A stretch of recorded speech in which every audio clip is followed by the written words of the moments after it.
Lundi 23 mai 2022, bonsoir mesdames, bonsoir messieurs, amis télésportifs, amis télésportives, partout ce soir où vous êtes et vous regardez encore une fois la télévision deuxième, votre chaîne de proximité. Merci de nous préférer, bienvenue à tous et bienvenue à toutes, vous le savez. Tous les lundis, lorsqu'il sonne 20h30, le temps s'arrête pour le sport. Nous parlons ce soir du football avec la liste de Paolo Duarte pour affronter l'Eswatini et puis le Cap-Vert. Ça sera le 3 et le 7. Et nous parlerons également des championnats nationaux de football, la première division et la deuxième division. On parlera également des dames qui ont disputé la deuxième journée et nous parlerons un peu de l'athlétisme avec donc le championnat de moins de 20 ans et 18 ans qui donc s'est déroulé à Cape Coast. La performance des Togolais, on en parlera dans cette émission. Ils sont deux à répondre à notre invitation ce soir. Wisdom Maman, bonsoir et bienvenue. Bonsoir Roger, bonsoir à tous les téléphiles. Je suis là encore une fois dans cette maison qu'on a connue par le passé et on espère tout de même servir les téléspectateurs. Voilà, maintenant c'est la 2 Sport sur la télévision deuxième et apparemment c'est la première fois que je vous reçois. Ah oui, c'est le baptême alors. Ça fait plaisir. Voilà, Grégoire Latignon, fidèle donc à mes invitations à chaque fois que je l'invite. En tout cas, il est là. Bonsoir et bienvenue. Et bonsoir Roger, et bonsoir à tous ceux qui sont branchés sur la TV2 pour suivre donc la 2 Sport. Voilà, c'est lundi, hein, c'est vraiment que ça a été chargé à la rédaction. Bon, ouais, vous savez, ça, on peut rien dire, c'est vrai. Il y a des journaux à passer, il y a des reportages à faire. Ben, en fait, on est là pour ça et voilà. Ça s'est bien passé. Merci encore une fois d'avoir accepté d'être là sur ce plateau avec nous pour donc éclairer un peu nos téléspectateurs et nos téléspectatrices. On va rentrer plein pied dans notre débat. En tout cas, souffrez ce soir, on fera un plateau un peu sèche, faute d'éléments, mais tout de même des informations, on vous en donnera pour votre gouvernement. Merci, merci d'être avec nous ce soir. Alors, Wisdom, on va aller plein pied dans le débat, comme je l'ai dit. Paolo Duarte à la tête des éperviers depuis son arrivée. Qu'est-ce que vous avez pu remarquer? Un changement, oui. Je parle du changement parce que si il faut faire cette remarque-là, il faut faire une comparaison. Comparaison avec Claude qui était passé, il y a un changement, il y a une stabilité, et il y a de la confiance qui est là de nouveau. Et je pense que pour un début, c'est pas mal, c'est appréciable quand même pour ce coach. Même si comparaison n'est pas raison, Claude Marie-François Leroy était là, c'est bien son nom, non? Ah oui. En tout cas, on n'a pas quand même senti des soubresauts, on n'a pas senti des couacs, on n'a pas senti, comme on a l'habitude de le voir, des guéguerres dans le nid des éperviers. Mais peut-être ce qui n'a pas suivi, ce sont les résultats. Mais il est là pour les résultats. Si les résultats n'ont pas suivi là, on ne va pas parler de guerre. Oui, c'est vrai qu'il y a eu de la sérénité dans la maison des éperviers, dans le nid, mais ça n'a pas suffi. Il était, en tout cas, retenu pour un objectif, pour un but. Il n'a pas atteint ce but-là, il n'a pas atteint cet objectif-là. Le Togo qui rate 2 Coupes d'Afrique des Nations d'affilée, vous comprenez donc que le résultat est chaotique et ça, il faut le reconnaître. Et donc aujourd'hui les partis c'est derrière nous. Aujourd'hui nous faisons face donc à Paolo Duarte qui est arrivé avec comme objectif c'est de qualifier les éperviers pour la prochaine Coupe d'Afrique des Nations. On a vu quand même cette équipe là lors des éliminatoires de la Coupe du Monde. C'est vrai que le Togo a connu un début difficile, mais par après on a vu le Togo qui a aligné quand même des matchs sans défaite. Ça une première fois, il faut quand même le dire parce que cela n'est plus arrivé, ça fait longtemps. Et donc le comportement également, la prestation de l'équipe, on a vu quand même un changement dans la prestation de l'évolution, dans la prestation quand même de cette équipe. Et vous avez vu comment est-ce que le Togo a terminé justement ces éliminatoires là. Le Togo qui avait mal démarré mais qui finit quand même deuxième derrière le Sénégal qui était donc qualifié pour les barrages et qui aussi se qualifie finalement pour le mondial. Donc je me dis que pour le moment on peut quand même apprécier le travail de Paolo Duarte. Maintenant il est là également pour un objectif. Il va falloir qu'il arrive à atteindre cet objectif là et ça va démarrer donc le 3 juin prochain et on verra véritablement le vrai visage donc de l'équipe togolaise. Comme le dirait quelqu'un, l'entraînement est une chose, mais le match également. Ça c'est une évidence, absolument, parce que l'entraînement ne fait pas office de match officiel, ça c'est clair. Voilà. Alors, 27 joueurs convoqués donc pour cette première sortie, on va dire, de Paulo Duarte avec les éperviers pour le compte des éliminatoires de la Coupe d'Afrique des Nations Côte d'Ivoire 2023. 27 joueurs, on va partir à l'analyse de ces éléments convoqués par Paulo Duarte. Allez-y. Ah oui, je sais quand même comme ça, il a retenu 3 gardiens, Malcolm Bakola, Steve Messan, Youssouf Mourou. Sur les 3 gardiens, bon, en fait, Bakola, on sait quand même que c'est le gardien titulaire des éperviers. Et Steve Messan, bon, il est là également, bon, sauf que peut-être si Bakola n'a pas de bobo, c'est à lui de prendre les 2 matchs, surtout officiels, parce qu'avec Paulo Duarte, il ne fait pas dans la dentelle, il met les joueurs à leur place, et je crois que cette confiance-là, elle l'a aujourd'hui. Youssouf Mourou, un local qui a rejoint les nids des éperviers. Bon, il faisait partie des stages des catégories plus inférieures, mais maintenant il est avec les A. C'est un apprentissage aussi à prendre en compte, mais pour les 3 gardiens, je ne trouve pas trop à dire pour ces 3 gardiens. D'accord. Oui, les 3 gardiens, bon, la question de savoir est-ce qu'on en a plus que ça. On en a mieux, c'est la question. Mais on sait que Barcola, Malcolm est donc ce gardien titulaire-là. Et donc en dehors de ce gardien titulaire, il faut quand même ajouter 2 autres gardiens. Vous savez que Oronyeni Wassiou était ce gardien-là qui a suppléé Barcola lorsqu'il était indisponible, donc pour surtout le match face les 2 derniers matchs des éliminatoires. Et donc c'est Oronyeni, mais lui aussi qui a connu un souci physique entre-temps, donc ça fait qu'il n'était plus tellement en forme, et donc on a préféré quand même le remplacer. Aujourd'hui, c'est Steven Mensah qu'on va véritablement découvrir au cours donc de ce stage. S'il faut le découvrir, on va le découvrir. Maintenant, Mourou Youssouf, je l'ai dit, moi je ne suis pas surpris de la présence de ce garçon sur la feuille, ou bien sur la liste donc de Paulo Duarte, parce que il faisait déjà partie donc du stage d'Antalya. Il était Antalya, seulement qu'il n'a pas gardé les buts, mais il était également avec les locaux en Algérie, et c'est lui qui a fait le deuxième match face donc à l'Algérie, soldé par un score nul de 0 partout. Et donc je me dis que c'est peut-être à partir de là que le sélectionneur ou bien l'entraîneur des gardiens des éperviers a vu que Mourou Youssouf peut faire l'affaire. Vous savez, en dehors de Mourou Youssouf, j'ai parlé tout à l'heure de Oronyeni Wassiou, mais il faut savoir que Oronyeni Wassiou aussi partage son poste avec Atissou Paroussier du côté de l'ASK. Et quand on prend Asko de Kara, c'est également le partage de postes entre Sama Mahadiou et puis Abagla Vignenou. Donc vous comprenez là que celui-là qui est beaucoup plus titulaire dans son club et qui fait bien également les choses, c'est bien sûr Mourou Youssouf du Dynamique Togolais, très jeune gardien, mais très bon d'ailleurs, et donc qui essaie donc de taper dans les yeux donc des observateurs. Aujourd'hui, c'est Paulo Duarte qui l'a vu, et donc on l'a convoqué avec les éperviers. Je me dis que c'est bien pour Mourou Youssouf. Je crois que Grégoire a touché un peu du doigt cette préoccupation du Togolais lambda. Quand on voit la liste, on voit les gardiens convoqués, on se dit un gardien de Dito, alors que lorsqu'on regarde le championnat avec les playoffs qui se terminent pratiquement, le Dynamique Togolais n'est pas quand même en tête. Pourquoi c'est son gardien qu'il faut prendre? Non, mais c'est quand même assez clair, vu son développement de tout à l'heure. C'est une lecture qu'il faut vraiment faire quand on suit vraiment ce championnat. On parle de ces 2 gardiens des 2 meilleurs clubs du Togo aujourd'hui. Je vais nommer Asko et la SK. Oui, il n'y a pas eu de gardien titulaire, il n'y a pas eu de bon nombre de matchs joués par ces 4 gardiens, je peux dire.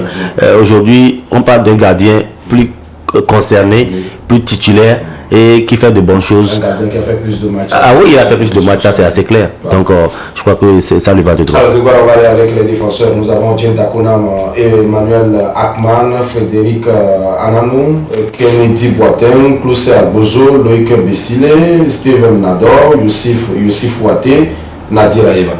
Oui, c'est la défense donc de Paulo Duarte. Quand vous regardez un tout petit peu encore le stage d'Antalya, je crois qu'il avait essayé quelque chose au cours donc de ces 2 matchs amicaux. c'était face à la Tanzanie et puis face également au Bénin. Et donc, on a vu quand même le comportement des défenseurs. Il a associé, donc il a essayé une association entre Jen Dakonam et puis Kennedy Boateng dans l'axe de la défense. Lors du premier match, il a fait jouer Frédéric Anano sur le côté, mais lors du deuxième match, c'est Emmanuel Hockman qui également donc a joué. Aujourd'hui, je me dis que quand vous écoutez Paulo Duarte parler, il dit que ce ne sont pas des remplaçants, il est en train de faire, mais ça dit que ce ne sont pas des concurrents, mais c'est la doublure. Et que lui, il constate qu'aujourd'hui, à chaque poste, il veut avoir 2 ou 3 joueurs bons. Et donc, si l'un n'est pas là, l'autre qui sera à sa place peut faire le travail. Donc, je crois que c'est pour cela que le choix est porté sur ces joueurs. Maintenant, de tous ces joueurs, il y a Nadir Aeva qu'on ne connaît pas. Mais moi, je suis un peu surpris parce que quand vous allez, vous cherchez des informations sur ce joueur, c'est un joueur attaquant, mais moi, je ne vois pas pourquoi on le place maintenant au niveau des défenseurs. C'est là un tout petit peu, moi, mon souci par rapport donc à ce joueur. J'ai cherché à comprendre, mais là, jusque-là, je n'arrive pas à comprendre comment est-ce qu'on place un attaquant du côté des défenseurs. Qu'est-ce qu'il veut nous faire? Veut-il nous faire ce que Claude Leroy avait fait entre-temps, maintenant un attaquant à la défense? Bon, est-ce qu'on a eu quand même des informations adéquates sur le joueur avant de le convoquer? Parce qu'il n'était pas du côté d'Antalya. Maintenant, on l'appelle alors qu'il y a d'autres joueurs qui sont là, qui peuvent quand même faire l'affaire. Bon, on verra véritablement ce dont il est capable, ce joueur Nadir Aeva. Voilà donc ce que moi je peux dire, parce que à Yousif, il n'y a rien à dire. Si on va l'aligner, on va le mettre sur le côté. Et de même que à Bozoklou, qui commet également de temps en temps donc sur les côtés. Voilà donc ce que moi je peux dire sur la défense. Ah oui, et je crois qu'on est de même avis. Ces défenseurs-là, on connaît pratiquement certains, et puis d'autres qui sont à découvrir, à l'instar de ce jeune garçon Nadir Aeva. C'est un peu la confusion. Je ne sais pas si il fallait qu'il fasse partie du groupe. C'est pour cela qu'on l'a mis forcément dans ce lot.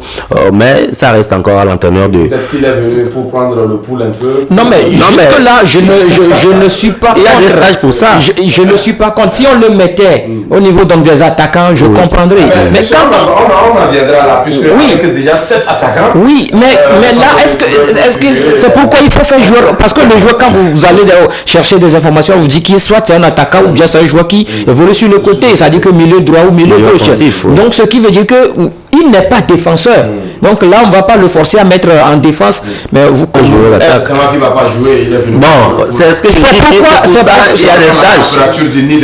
Oui, mais c'est pourquoi moi je préfère que si c'est pour un autre stage, il fallait le faire venir et jouer en attaque. Et là, à sa place, il y a d'autres joueurs qui peuvent faire l'affaire. Soit peut-être on pouvait quand même appeler Amath Kanyiri à la place donc, de ce joueur-là, ou encore d'autres défenseurs ici dans le championnat togolais, Bodé ou encore Bocho Manim ou encore Sama Alimou qui peuvent aussi faire l'affaire. D'accord. En tout cas, nous allons occulter un peu cet aspect-là. On va garder un œil vigilant pour voir ce qui va se passer. On va parler des milieux de terrain, Wisdom, Alexis Jacques Romao. C'est Alexis Jacques, non? Oui, c'est Jacques Alexis Romao. Voilà. Alexis Romao, Yama Akate, Franco Achou, Karim Derman, Marouf Tchakei, Samsoudine Ouro et Samuel Assamoua. Wisdom. Milieu de terrain. Le métronome est là et bon, peut-être les autres vont gagner. Métronome, oui, le déstabilisateur, je peux dire, mais il n'est pas aussi métronome que ça dans notre milieu de terrain. Mais c'est vrai, la présence de Franco Achou, moi, me tique un peu. Dans ce championnat, on a des joueurs qui peuvent donner plus que ce garçon. Oui, à ses débuts, on avait vu, il a essayé de faire mieux, de mouiller le maillot. Et à un moment donné, je me suis dit, avec son âge et dans quel championnat il évolue, et avec ces temps de jeu, ces statistiques, c'est pas affolant. Du coup, est-ce que sa présence vaut la peine d'être là? Je me dis, bon, c'est encore l'entraîneur qui a fait son choix, sûrement qui sera comptable devant ses faits. Ah oui, ça c'est sûr. Donc, à sa place, j'aurais préféré un local, je le dis, les frères, les noms m'échappent. Hein. Vous voulez parler de Mani? Oui, les Mani ou Gadja peut faire l'affaire là. Je vois ces garçons qui font beaucoup dans ce championnat et d'autres joueurs encore peuvent être là, mais bon, c'est l'entraîneur qui fait son choix. Voilà. On observe et on écoute. Milieu de terrain, oui, bon, je crois que ce sont ceux-là qui sont habitués, ce sont ceux-là que Paulo Duarte a appelés, ceux-là qui sont maintenant réguliers donc dans cette sélection, et ce sont eux que le sélectionneur a appelés, donc il n'a pas voulu quand même bouleverser son milieu de terrain. Le nouveau venu, c'est Samuel Asamoah. On l'a découvert lors du stage d'Antalya également, qui a énormément apporté à cette équipe togolaise. On a vu le but qu'il avait d'ailleurs marqué face donc au Bénin. Et donc c'est un joueur important. Je crois que si on arrive à l'utiliser comme cela se doit, comme il le faut, donc il peut quand même apporter un plus, surtout en milieu offensif, parce que déjà en milieu défensif, on a Jacques Alexis Romao, il y a Nyama Kate qui sont là. Donc je me dis que bon, du côté du milieu du terrain, on n'aura pas trop de soucis. Bon, il va falloir justement qu'on travaille par rapport à ça et on verra ce que ça va donner. Voilà. On a oublié de parler de Tchakaï Marouf qui fait partie de cette liste là. Moi, je voudrais mettre une pièce sur ce garçon. Si on l'accorde beaucoup de confiance, il peut être le métronome parce que c'est quelqu'un qui sait tirer les coups de pied arrêtés, les coups francs, et dans le jeu, sa vision de jeu par rapport à l'offensive, j'aime bien son jeu. Alors, dans tous les cas, on se rappelle lors du stage d'Antalya, quand on avait fait venir tout un village pour ce stage-là, Paulo Duarte a déclaré quand même que parmi les U23, il y a plusieurs qui vont intégrer. Peut-être que c'est ce qu'il est en train de... Oui, c'est ce qu'on est en train de voir, parce que quand vous prenez ce milieu du terrain-là, il a appelé le jeune Derman Karim qui est là. Et donc, je crois que c'est le jeune de ce milieu du terrain. Bon, c'est un jeune qui a de l'avenir quand vous le voyez quand même jouer. C'est un joueur très intéressant. Et voilà, d'ailleurs, il vient de signer du côté de Feyenoord de Rotterdam. Vous comprenez que c'est la première division néerlandaise. Et la dernière fois, on lui a donné en tout cas quelques minutes dans leur match. Et on verra véritablement. Mais je me dis que est-ce que ce joueur aura cette opportunité-là de disputer ces deux matchs-là qui arrivent? Parce que déjà en milieu de terrain, quand vous avez quand même des joueurs déjà comme Jacques Alexis Romao ou encore Nyama Kate ou encore Samuel Asamoah, vous comprenez? Donc bon, en fait, on peut arriver à un moment donné quand même cette chance à ce joueur, mais ce ne sera pas aussi exigeant.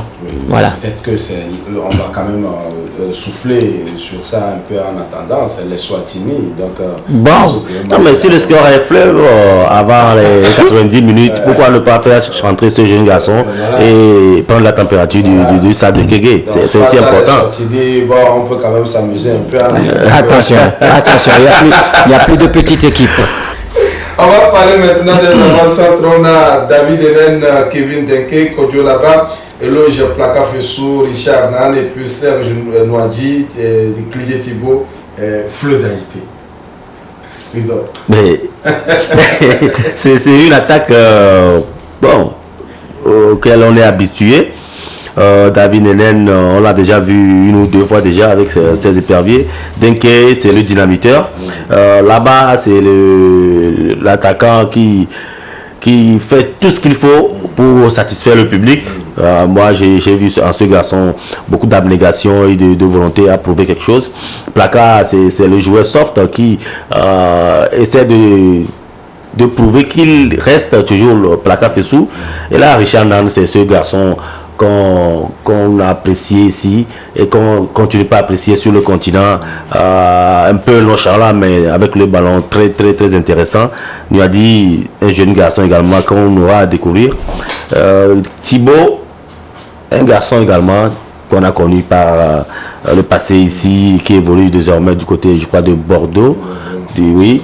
Fleu d'Haïti, c'est un peu là aussi l'intégration, mais à écouter l'entraîneur, il nous explique, il nous dit que il faudrait quand même que les cadres soient autour des jeunes pour faire quelque chose, que sa présence vaut la peine.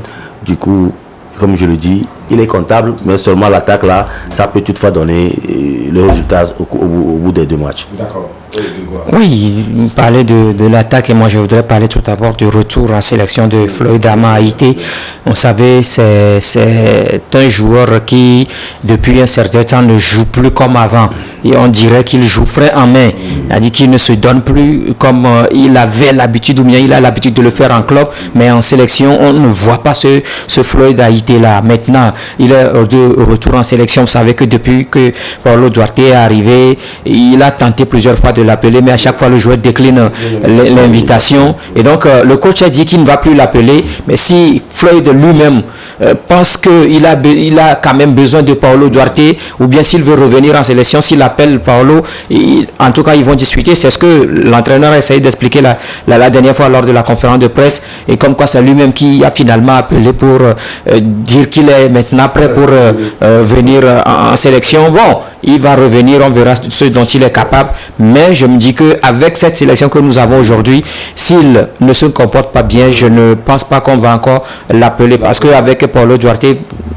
tu travailles, tu mérites ta place. Si tu ne travailles pas, mais là on n'a pas besoin de toi, quoi. Bon, maintenant en dehors de ça, c'est Plaka Fessou. Vous savez, c'est le meilleur des Togolais ces derniers temps, surtout avec l'arrivée de Paolo Duarte, parce que pratiquement chaque match il marque et il apporte quand même un plus à la sélection. Et maintenant dehors de lui, là-bas, Kojo Fodo, on ne le présente plus, c'est un buteur, même si en sélection il a connu quelques difficultés entre temps, mais on sait qu'il essaie maintenant de se retrouver, surtout au niveau donc de son club Al Ain, où il ne marque il ne fait que marquer journée par journée. Et donc c'est ce qu'on veut également de lui maintenant en sélection, parce qu'entre temps c'est lui qui est le buteur de cette sélection. Il va falloir qu'il retrouve véritablement ce moment-là, qu'il retrouve véritablement cette place-là au sein donc de cette équipe nationale, démontrer ce dont il est capable, prouver véritablement qu'il est cet attaquant-là, ce buteur fou que l'équipe nationale du Togo a connu. Maintenant, David Enen, Serge Niadi, David Enen, oui, on sait que c'est un joueur technicien, un technicien fin, mais qui également connaît quelques difficultés au niveau de son club, parce que au niveau de Cotré, il n'est pas titulaire et il ne joue que quelques minutes donc au cours du championnat belge. Je me dis est-ce qu'il est véritablement en forme pour en tout cas ces deux confrontations. Vous savez, on va nous dire qu'en club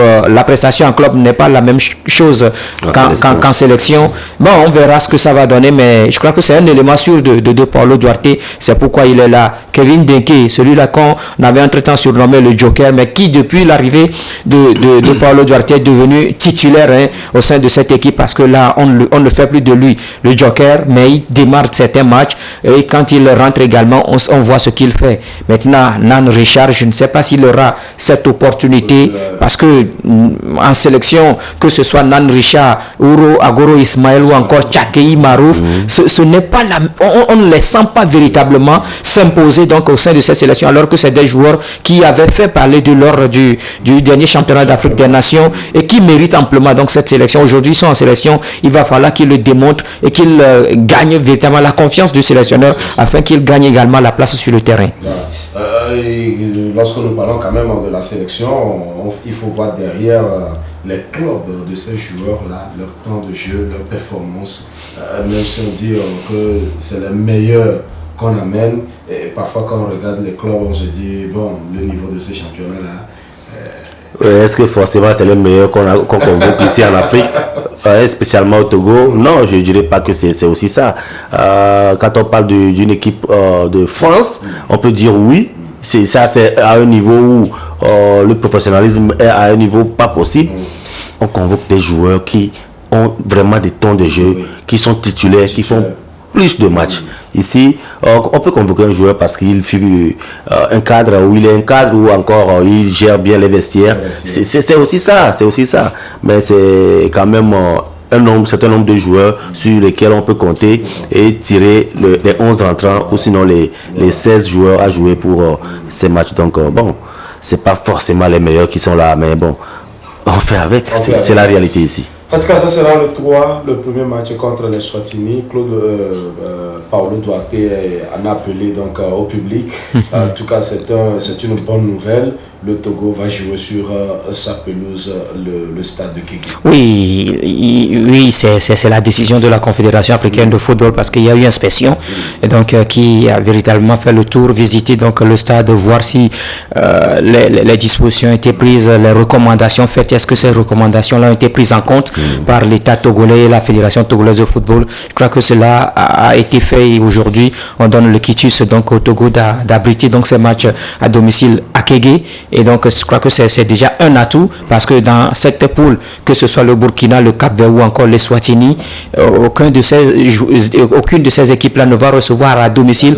Domicile, c'est plutôt donc au Maroc, c'est le Maroc choisi par les 3 formations. Vous comprenez, donc le Togo va jouer à Lomé et puis au Maroc. Voilà un peu ce que ça donne maintenant avec la présence du public, parce que oui, cette fois-ci le public sera présent et donc je me dis que ce sera une opportunité quand même pour ce public-là de revoir un peu son équipe, parce que ça fait très longtemps qu'il n'y a plus cet amour-là entre la sélection et puis le public sportif. Et donc je me dis que vivement que cela se fasse et qu'on donne véritablement cette opportunité-là à ce public-là de faire massivement le déplacement, parce que ça vaut la peine pour pousser justement l'équipe nationale à la victoire. On a besoin justement de cette victoire-là. Vous savez, le Togo n'a plus gagné à domicile, ça fait très longtemps. Et donc il va falloir qu'on brise avec ce signe indien-là. Nous jouons sur notre propre terrain. On ne doit pas à chaque fois perdre ou bien on ne doit pas à chaque fois faire des matchs nuls. Les Comores sont passés par là, la Namibie ou encore le Kenya sont venus donc nous battre chez nous sur notre propres installations. On dirait que le stade de Kéké n'est plus devenu mythique comme avant. On parle donc de stade mythique parce que là avant, chaque équipe qui passe doit quand même prendre sa dose. Mais maintenant, cette dose-là, on ne l'inflige plus aux équipes adverses. C'est plutôt l'adversaire qui vient donc nous dompter dans notre temple, dans notre antre. Il va falloir qu'on brise ce signe indien-là. Donc, félicitations une fois encore à l'État togolais et également à la Fédération togolaise. Maintenant, il revient à ce public-là de répondre à cet appel de Paulo Duarte, c'est-à-dire faire massivement le déplacement du stade de Kégué et soutenir, j'ai dit bien soutenir, cette équipe-là, les pousser jusqu'à la victoire. Et c'est la question que moi je me pose véritablement. Est-ce que le gouvernement va permettre au public de faire le déplacement quand on sait? Oui, c'est dit que le public sera là. Le public sera là. Oui, mais il ne faut pas oublier que avec la crise... Oui, le public sera présent quand même. Il y a quand même un taux qui sera accordé. Voilà. Oui, il y a quand même un taux qui sera accordé. Donc, quel que soit quand même le taux, je me dis que cette fois-ci, on donne l'opportunité au public. Là, oui. En tout cas, ce qui est sûr, le public a soif. On a soif de match, on a soif de victoire. Surtout que Paulo Duarte est en train de séduire plus d'un par rapport à ces convocations, la régularité pour la présence de ces joueurs.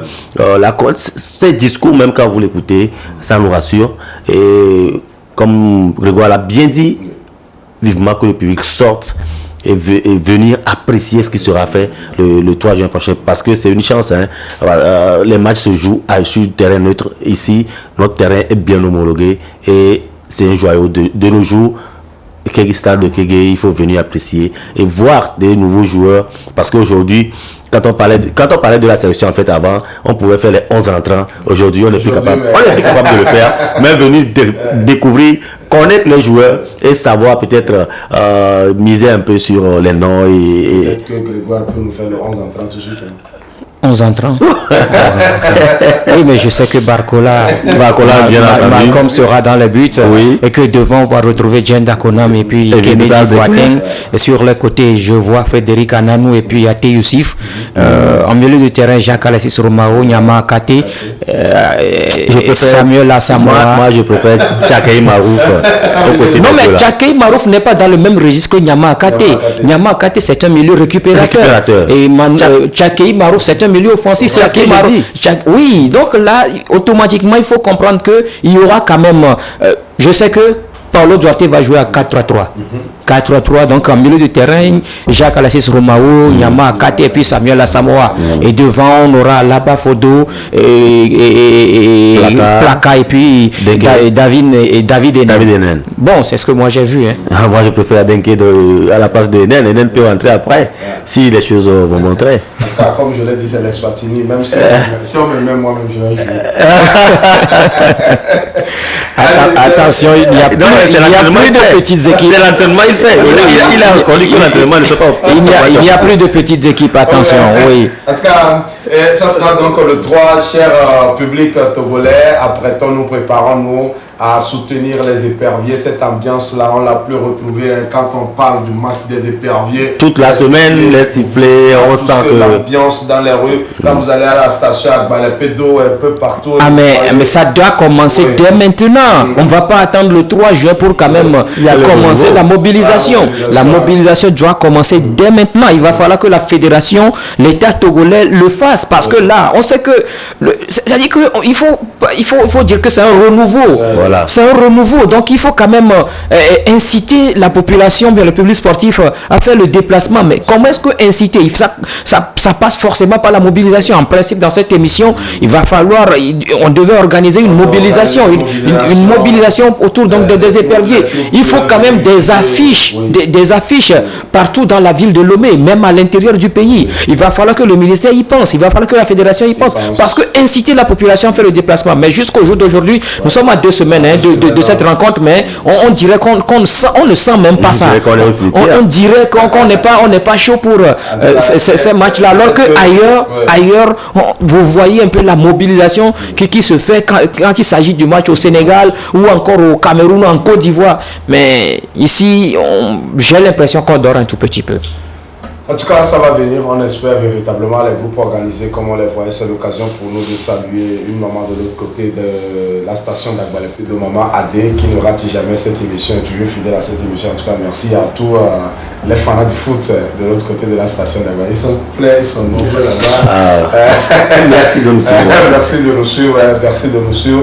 Allez, on va certainement passer donc à ce sujet. Je crois que nous avons encore le lundi prochain pour parler, puisque normalement le stage devait commencer aujourd'hui. Oui, le stage a commencé aujourd'hui. Et demain, il y aura quand même... je crois qu'il y a certains qui sont déjà arrivés.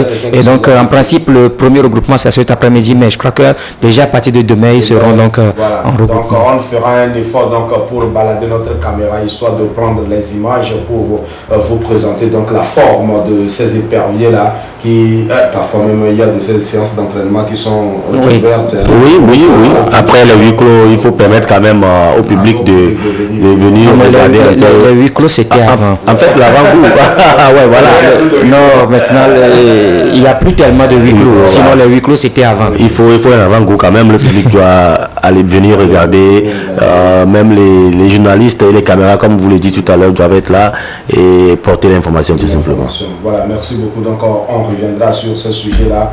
Les éperviers du Togo en match le 3 à Kégué et le 7 on se déplace. Et donc pour le 3, il faut mettre le paquet, histoire donc de commencer. C'est la fondation. On met une bonne base, s'il le faut même 10-0, pourquoi pas. Et ça restera gravé dans les annales. Ça restera gravé dans les annales. Allez, on va filer maintenant ailleurs pour parler donc du championnat national de football de première division, les playoffs. Sont en train de dégrainer donc le chapelet. Les playoffs sont presque à la fin, parce que là il ne reste qu'une journée et déjà on connaît le champion du Togo, Asko de Kara, après son match nul hier face à l'AS Binam de Pagoуда, et donc avec ce point pris, déjà plus rien ne peut plus arrêter, donc les condonnants qui sont donc pour la 3e année consécutive sont champions donc du Togo. Je crois que Asko a fait un parcours sans faute pour le moment, parce que là c'est vrai qu'il reste une dernière journée sans conséquence d'ailleurs face au Dynamique Togo le dimanche prochain, mais l'essentiel est que le titre est là. On a encore ce titre, on sera encore sur le continent. C'est ça qui est très très important du côté donc des jaunes et noirs de la COSA. On a su quand même conserver ce titre là, et on a su quand même essayer de faire un travail, et on a vu les résultats de la phase régulière jusqu'à la phase des playoffs. Asko qui n'a perdu aucun match, je me dis c'est bon. Félicitations quand même au staff, félicitations à cette équipe. Et là, parce que le début a été un peu difficile, parce qu'on a essayé de concocter les joueurs ici et là, les meilleurs. On a essayé donc de prendre ces meilleurs là, ici et là, pour essayer d'asseoir une équipe. Je crois que petit à petit, on essaie quand même d'asseoir cette équipe-là. Aujourd'hui, on voit qu'à Balo Dossé a une équipe, même si à chaque fois il se plaint qu'il n'a pas de profondeur de banc, c'est faux. Il a quand même une profondeur de banc, mais il ne veut pas le reconnaître, parce que quand vous avez certains joueurs au banc, comme Ouattara Moutalabou, mais quand le gars rentre, il ne fait que marquer. Vous avez des joueurs comme Ouro Nomini Nassir, quand ils sont sur le banc, mais quand ils rentrent sur le terrain, ils ne font que marquer. Ouro Bori, Arissou, ou encore, mais je ne sais pas pourquoi on parle encore de profondeur de banc. Mais on va dire félicitations quand même à cette équipe d'Asco qui s'est mieux comportée durant cette saison et qui est en train tout simplement de réussir, en tout cas, une très bonne chose avec l'arrivée donc du président, l'honorable Mehebina Esso Nyasingbe. On voit que c'est son deuxième titre consécutif, parce que l'ASCO avait déjà obtenu ce titre-là avant son élection à la tête donc des condamnants. Aujourd'hui, on voit que c'est son deuxième titre consécutif. C'est une satisfaction quand même pour lui, et une félicitation donc à toute l'équipe dirigeante d'ASCO, à tout le staff et également à tous ces joueurs-là. En tout cas, on va revenir certainement donc sur cette équipe, ce club-là. La dernière journée, Gomido va jouer contre Togopor, ACK va jouer contre l'AS Bina et le Dynamique Togolais va jouer donc contre ASCO. Pendant ce temps, c'est la deuxième place qui semble être encore disputée entre ASK et Dito. Justement, l'ASK qui va jouer contre l'AS Bina, c'est bien l'affiche qui va retenir notre attention, parce que Dito a fait un faux pas la journée précédente, la 9e journée face à l'AS Togopor, et ça a profité à l'ASK qui a fait ce qu'il fallait faire. Maintenant, ils sont deuxième. C'est une place qualificative pour la coupe, une coupe continentale également. Donc, il faut tout faire pour garder cette deuxième place pour l'ASK qui a connu un peu ces matchs de phase de poule de la Coupe africaine des champions entre-temps. Donc, je me dis, c'est un match aussi à suivre avec beaucoup d'intérêt. C'est déjà fini pour Gomido Togopor. Oui, évidemment, Gomido est bien sûr 5e avant-dernier avec 6 points, avec 8 points, et puis 8 points également pour l'Est Togopor. Oui, pour Togopor, on peut dire que c'est une satisfaction pour le nouvel entraîneur, Kibalo Kogolovi, qui a réussi pour l'instant à arrêter l'hémorragie, parce que cette équipe-là, avec le début des playoffs jusqu'à ces 3 derniers matchs-là, ça n'allait pas vraiment face à ce que je crois. Ils ont fait un match nul, c'était son baptême. Après, ils ont perdu. Oui. Et la 7e journée. Parler de l'Est Togopor. L'Est Togopor a fait match nul avec Asco de Kara. Oui. Et avant d'aller battre l'AS Bina. L'AS Bina de Pagouda aussi. Des victoires d'affilée. Oui. Ça, c'est important quand même pour le mental de ces joueurs et de l'entraîneur, parce que 3 matchs, on a réussi à prendre combien de points? 7 points. C'est beaucoup, sur 9. D'accord. Oui, je voudrais parler un peu de ce duel à distance qui va avoir lieu entre l'ASK et puis le Dynamique Togolais. Je me dis que les robots rouges se compliquent un tout petit peu la tâche avec cette défaite enregistrée hier face à l'Est Togo, alors que c'était un match beaucoup plus important. Il va falloir, en tout cas le club de l'armée devait forcément faire un bon match face au club portugais, rester et garder quand même le suspense avec l'ASK, mais finalement là je dis qu'il n'y aura plus de suspense, parce que là l'ASK avec une victoire gagne donc cette deuxième place. Vous comprenez, même si le Dito gagne à Asco de Kara, il va falloir que l'ASK perde d'abord avant que les militaires ne prennent la deuxième place. Ça va être compliqué, ça il faut le dire, parce que compliqué, pourquoi? Parce que le Asco de Kara veut quand même faire un championnat sans défaite. Un parcours sans défaite, vous comprenez donc là que l'Asco ne va pas laisser facilement aussi le Dynamique Togolais gagner ce match-là. Et que de l'autre côté, là, c'est que mais là, on est quand même avec une victoire impérative, on peut garder cette deuxième place qualificative pour une coupe continentale. Et donc là, je me dis que c'est là-bas où ça va se jouer maintenant entre l'Est Togopor ou bien entre Gomido et l'Est Togopor. L'entraîneur portugais l'avait dit lors du match face à Asco, et que en tout cas ils savent qu'ils ne vont plus disputer l'une des deux meilleures places, mais cela ne veut pas dire qu'ils vont prendre la dernière place. Donc ce qui veut dire qu'ils vont faire des victimes et laisser quand même quelqu'un derrière. Et donc ça passe également par ce match-là. C'est un match sans enjeu, mais on verra véritablement ce que ça va donner. Ici, Asco et ici, là, c'est le Dynamique Togolais, les deux enregistrent des victoires. Non, mais c'est l'ASK qui passe. L'ASK aujourd'hui est deuxième avec 15 points. Et Dito a 13 points. Donc, il faudrait que l'ASK perde et que le Dynamique Togolais. Voilà, il faut que l'ASK perde d'abord, et là, ça va être compliqué. Ça va être compliqué. La dernière journée, journée. Et là, il faut mettre des garde-fous. Hein. Bon, pas forcément, vous savez. Quand on Il n'y a rien à faire dans ce match. Dans ces matchs. L'ASK comparé.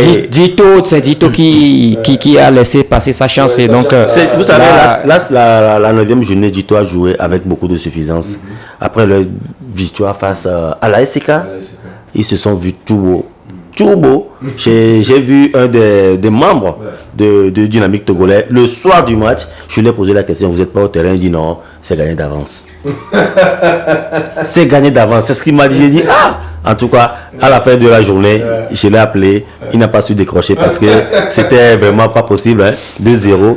Et donc, c'est le Dynamique Togolais même qui s'est tiré une balle dans le pied. On va évoquer quand même un aspect de ce championnat-là avant peut-être de revenir un peu sur le visage de la prestation. L'entraîneur de Gomido qui a évoqué un sujet que c'est dommage qu'on connaisse les champions. Écoutez, je ne partage pas cet avis-là de Didier Amégan. Mais on connaissait les champions avant, mais Gomido s'est quand même positionné pour jouer ce championnat-là. Donc Gomido savait qu'il n'allait pas être champion avant donc de s'engager et disputer la phase des playoffs. Non mais écoutez, excusez-moi, j'ai voulu dire que c'est des déclarations d'un mauvais perdant. Ils ont perdu ce match-là, ils n'ont qu'à le reconnaître. Quelle que soit l'issue, quel que soit ce qui s'est passé dans ce match, moi je n'étais pas au stade, je n'ai pas vu ce qui s'est passé, mais je me dis qu'ils ne pouvaient pas quand même tenir ce discours-là parce que Gomido doit se mordre les doigts.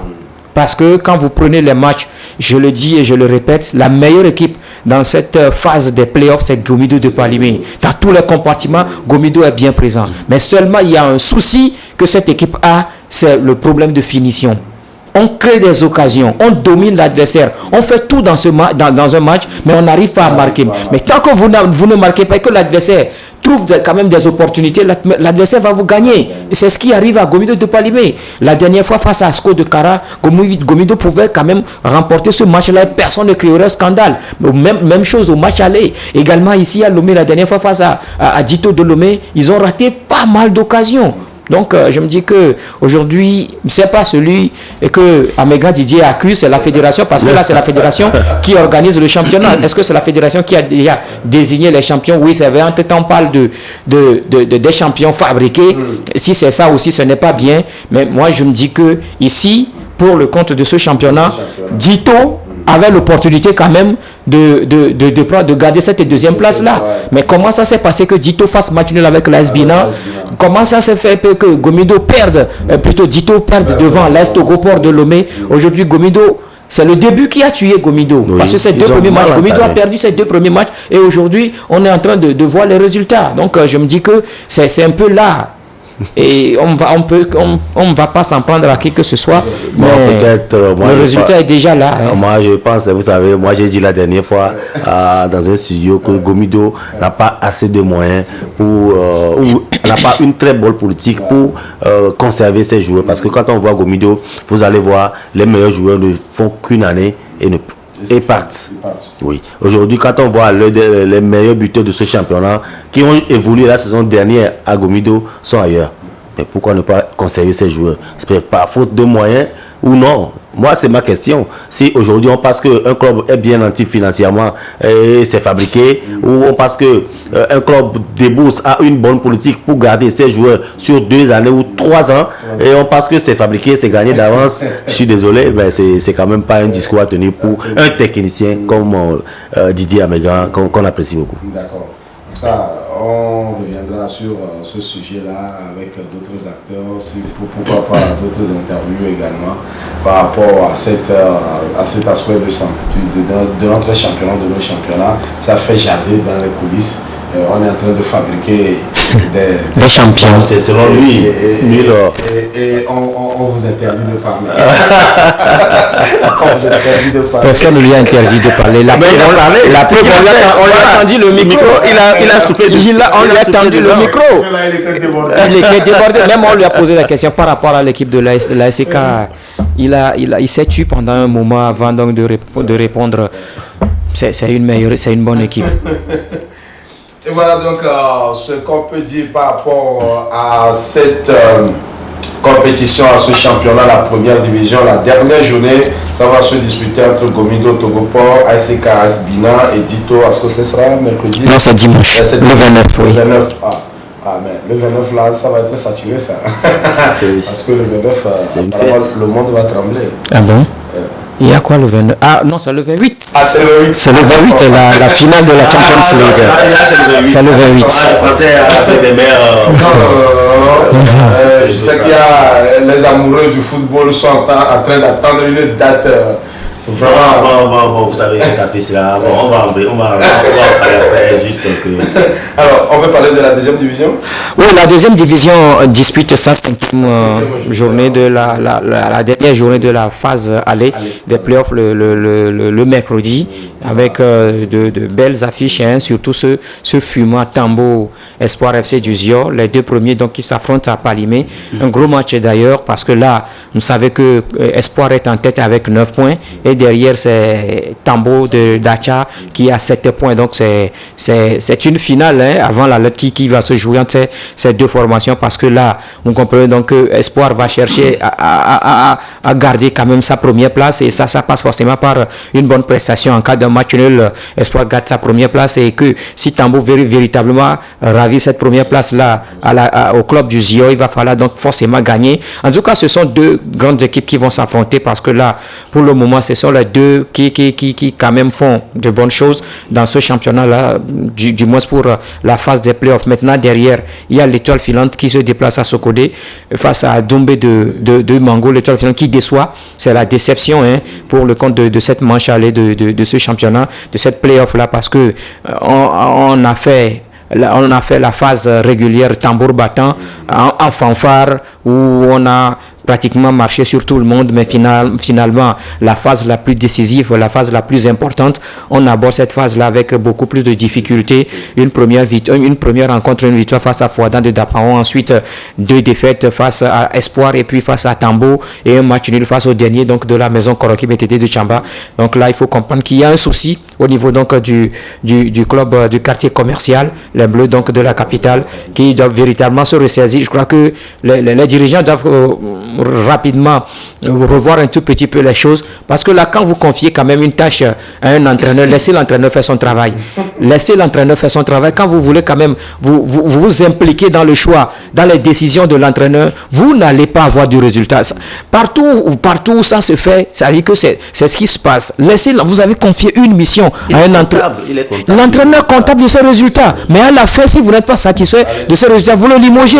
Mais quand vous voulez forcément avoir le résultat, et que vous voulez toujours imposer le choix à l'entraîneur de prendre ces joueurs-là, d'utiliser ce joueur-là, de ne pas... Mais ce n'est pas le rôle d'un président de club, ce n'est pas le rôle d'un vice-président de club, ce n'est pas le rôle d'un dirigeant de club. L'entraîneur, il faut voir comment les supporters, sa fonction, c'est de coacher l'équipe. Oui. Et sur le plan tactique et technique, c'est lui qui connaît les choses. Le supporter ne connaît rien du plan tactique ou du plan technique. Le président ne le connaît pas. Certes, le président sort de l'argent, mais tu sors de l'argent, attends-toi à des résultats. Mais si forcément vous voulez avoir des résultats et que vous imposez des choix à l'entraîneur, je me dis que ça ne peut pas marcher. Et ça ne marche pas ailleurs. C'est ce qu'on est en train de constater du côté de l'Étoile filante. Vous avez confié une mission à un entraîneur, laissez l'entraîneur faire son travail, et à la veille d'un match, vous allez prendre quelqu'un, vous faites débarquer quelqu'un, vous dites que non, qu'il a déjà affronté et cet adversaire-là, il va mettre son système de jeu en place. Ça ne se fait nulle part. Ça ne se fait. Nous parlons du football professionnel. Nous parlons du football, nous parlons du championnat de 2e division. Mais il faut arrêter avec ça. L'Étoile filante veut quand même revenir en première division. Il faut adopter un comportement d'un club de première division. Il ne faut pas adopter un club de quartier où vous allez dire que non, que cet entraîneur-là a déjà affronté ce club-là et que nous allons le faire venir pour mettre un système en place. Ça ne peut pas marcher. Aujourd'hui, on est en train de voir le résultat. Alors, on a quand même en mémoire l'histoire de l'autre côté de Unisport de Sokodé avec Maurice Nossoudien. Il a envoyé aussi comme cela. Il paraît même que ce sont les supporters de Unisport qui se sont levés, qui ont fait des tapages. Et bon, non, mais dans le septentrion, c'est souvent l'habitude. Hein. Quand le mauvais résultat suit un moment, c'est pas aussi simple. Hein. Vous souvenez, Maurice, pour Unisport, vous dites? Oui. Je sais que quand Sébastien l'avait déjà chassé.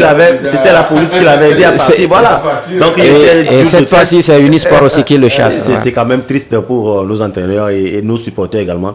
Parce que quand on veut faire du football, on doit faire tout pour être à même d'accepter une mauvaise ou une bonne série. Le résultat ne peut pas forcément suivre, mais quand le travail est sur une bonne base, on peut peut-être espérer mieux. Si ça ne va pas, limoger l'entraîneur que d'aller et le bouleverser ou le violenter tout simplement. Alors, je retourne le calendrier donc, de la 5e journée des playoffs du côté de la D2, Fouadan Koroki. Doumbé, Étoile Filante et puis Tambo, Espoir. Le match Fouadan Koroki se dispute, le match se dispute à Kara. Le match Doumbé, Étoile Filante se dispute à Sokodé. Et le match Tambo, Espoir se dispute à Kpalimé. Ce sera donc mercredi le 25 sous le coup de 15h. On va parler maintenant du championnat féminin. On va parler des dames maintenant. Et très rapidement, on prend connaissance du résultat de la deuxième journée. AFC a fait match nul avec Athlète à 1-1. Amis du Monde est allé pulvériser Winner Girls 7 buts à 2. Pendant ce temps, Beliva s'est incliné face à Tempête 1 but à 0. BelFC a battu USAMU 4 buts à 0. Gazelle a fait 3-1 face à Jara FC. Et Étoile Féminine est aussi battue par Djabir 3 buts à 0. Voilà. Oui, c'est un peu le score. Nous sommes avec les dames et les scores sont toujours fleuves. Et donc, ce n'est pas une surprise. Mais moi, j'ai quand même assisté à la rencontre Amis du Monde Winner Girls. Oui, c'est vrai, il y a une différence, il y a un grand écart entre ces deux formations. Tout d'abord, quand vous prenez les filles là venues de Noche, c'est des petites, c'est des gamines, c'est des tout petites, des petites filles qui sont venues, qui sont venues affronter donc leur grande sœur, si on peut le dire ainsi, parce que là, l'expérience d'Amis du Monde est très très très grande face donc à cette équipe de Winner Girls. Mais finalement, elles se sont battues parce que là, le score à la pause, c'était 6 buts à 0. Mais revenu donc à la mi-temps, elles ont essayé de bousculer véritablement cette équipe. Cette équipe-là aussi avait manqué des occasions, surtout en première période, par naïveté, où on a eu quand même des opportunités. Mais par après, en deuxième période, elles se sont quand même bien comportées, surtout avec leur gardienne qui s'est bien comportée en deuxième période, même si elle a encaissé un but en deuxième mi-temps. Mais bon, en fait, le score est là. Ce n'est pas une surprise. Amis du Monde est supérieur à cette équipe. Et quand vous prenez ces filles-là des Amis du Monde, la majorité est donc appelée en équipe nationale. Alors que du côté d'Ahé, il n'y a que la capitaine Couvon, celle-là qui a d'ailleurs réalisé le doublé. Couvon à Djokafi qui est seule appelée donc en équipe nationale. Et puis elles sont trop petites face aux grandes sœurs des Amis du Monde. Amis du Monde et Athlète se partagent l'équipe. Oui, ils se partagent le magot ici surtout. Donc, et de l'autre côté, on voit le résultat face au club, on se dit bon, c'est normal. En fait, avant le début de cet exercice, je n'ose pas trop l'appeler championnat, bien qu'on lui a donné cette appellation. Mais vous savez, elles sont en apprentissage. La plupart de ces clubs-là, surtout ceux de l'intérieur. Quand on parle d'Amis du Monde, on sait ce qu'on peut faire, ce à quoi on fera face. Quand on parle d'Athlète, oui. Quand on parle de BelFC, on peut aussi dire ça. Djabir, oui. Ahé entre-temps, mais bon. Ahé qui a tenu en échec Athlète, voilà. Vous comprenez donc que d'autre part également ailleurs, il y a quand même un travail qui se fait. Et donc aujourd'hui, cette équipe-là qui a réussi à tenir tête donc à Athlète, vous comprenez donc que là, c'est un signal fort aux d'autres ténors comme Amis du Monde ou encore Tempête ou encore Beliva FC. Et donc là, vivement que moi, c'est ce que moi je veux, quoi, que ces équipes également qui viennent de l'intérieur arrivent à tenir tête. Voilà. Déjà la saison dernière en play-off, Ahé a tenu tête à la formation des Amis du Monde. C'est ça qui a fait qu'Amis du Monde n'a pas disputé la finale des play-offs la saison dernière. Donc vous comprenez donc que il ne faut pas quand même sous-estimer certaines équipes comme Ahé FC ou encore Tempête ou encore Beliva. Voilà, il faut rappeler quand même que tout ceci peut aider quand même Madame Tomiti, c'est Tomiti Kaï, non? Oui, bien entendu. À revoir un peu son effectif avant donc l'échéance. À revoir peut-être. Non mais c'est à revoir, mais s'il y Et elle arrive à trouver encore une pièce quelque part. Une pièce rare quelque part, voilà. On peut l'appeler et l'ajouter donc à cette sélection parce que là, celles-là qui sont déjà appelées, donc c'est entre guillemets des ténors. Hein, c'est entre guillemets ça dit, elles gardent l'étude foncière en fait pour le moment. Elles savent qu'elles doivent être là, jouer, titulaire et tout. Donc maintenant, c'est pourquoi j'ai dit peut-être, si on trouve une pièce rare, on va la mettre de côté juste pour voir les échéances à venir. Parce que là, on a fait un boulot ensemble, on y va ensemble. C'est un peu le discours de l'entraîneur par rapport à ces filles. Alors, nous avons juste quelques 2 ou 3 minutes pour sortir du studio. Merci, chers invités. Permettez quand même qu'on puisse donner cette information du côté de la Fédération togolaise de l'athlétisme avec cette compétition qui s'est tenue au Ghana. Donc, championnat d'athlétisme U20 et U18 de la région 2 qui se sont tenus donc à Cape Coast. C'était du 19 au 21 mai. Parti avec 11 athlètes, le Togo revient avec 3 médailles en bronze. Au niveau des moins de 20 ans, 800 mètres femmes, Akoli Witro Bernice, elle a fait 2h24 minutes, 2h, c'est ça? Vous parlez de quelle distance? 80 mètres. C'est 2 minutes, hein. 2 minutes, 24 secondes, 2 tierces. Voilà. Il ne faudrait pas que je modifie les choses. Donc, au niveau des moins de 18 ans également, pour le 1500 mètres femmes, et Yanité Sibité, elle a fait 5 minutes, 23 secondes, 15 tierces. Moins de 20 ans, 1500 mètres, Bokopolo Fidèle. Elle avait 5 minutes 6 secondes 28. A noter donc que la délégation togolaise a été conduite par le premier vice-président de la Fédération togolaise d'athlétisme, Kouté Kayassa. La présidente de la Fédération togolaise d'athlétisme y a pris part en qualité de vice-présidente de la région 2. Donc c'est une information partagée par la communication de la FTA. Oui, mais je crois que c'est une opportunité qu'on donne également à nos athlètes. Ça fait longtemps, depuis l'apparition de la Covid, elles n'ont plus fait le déplacement à l'extérieur. Et donc aujourd'hui, quand même, par rapport donc, à cette compétition, on ramène quand même 3 médailles, ce n'est pas rien. Et félicitations quand même à la Fédération togolaise d'athlétisme et surtout félicitations aux athlètes. Ah oui, félicitations. Vous savez, quand on sort, quand on met en exergue les athlètes, les joueurs, ou quel joueur que ce soit, je pense que c'est une bonne chose parce que quand on travaille, c'est pour aller mesurer, jauger sa forme. Et donc, le Togo qui sort avec ce nombre d'athlètes et qui revient avec 3 médailles, je crois que c'est encourageant. On peut mieux faire à l'avenir. En tout cas, moi, je vous décerne des médailles d'or pour ce soir. Wow. Merci. Merci. Donc là, on va devoir s'arrêter ce soir pour cette émission. La 2 Sport, c'est à refaire, se referme ainsi. Retrouvez la rediffusion de cette émission mercredi à 11h sur nos antennes. Et puis pour les internautes, toute l'intégralité de l'émission sur notre page Facebook et notre chaîne YouTube. Merci à Antoine et Sokassi derrière la caméra. De l'autre côté des touches électroniques, elle s'appelle Simon Naoui. Je reviendrai donc lundi prochain avec d'autres invités et d'autres actualités à partager avec vous. Merci de rester fidèle à la télévision 2e. À très vite. Bonsoir chez vous.